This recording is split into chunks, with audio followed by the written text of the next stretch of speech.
فلسطین کے علاقے میں ان کی الگ ریاست اسرائیل کے نام کی اس کی حمایت کی۔ یہ اس زمانے میں جب فلسطین سے بھاگے ہیں، ان کو بھگایا گیا، تو جہاں دنیا میں ان کو جگہ ملی، جہاں ان کے سینگ سمائے، یہ وہاں جا کر رہنے لگے۔ ان میں سے کچھ قبائل عرب چلے گئے۔ مدینہ طیبہ میں ان کے 3 قبائل تھے، بنو قینقاع، بنو نذیر، بنو قریظہ۔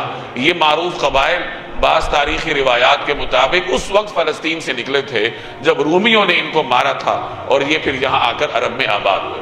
اس کے علاوہ ترکی چلے گئے، شام میں مختلف علاقوں میں بکھر گئے، اور ہسپانیہ چلے گئے اسپین میں۔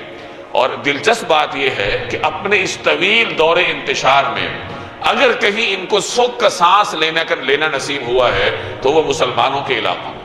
چنانچہ اسپین میں جب مسلمانوں کی معروف حکومت تھی، امویوں کا اقتدار تھا، تاریخ ابن زیاد نے جب یہ علاقہ فتح کیا تھا تو یہاں کچھ یہودی آباد تھے پہلے سے، اور ان یہودیوں نے تاریخ ابن زیاد کو کچھ راستے بتائے تھے۔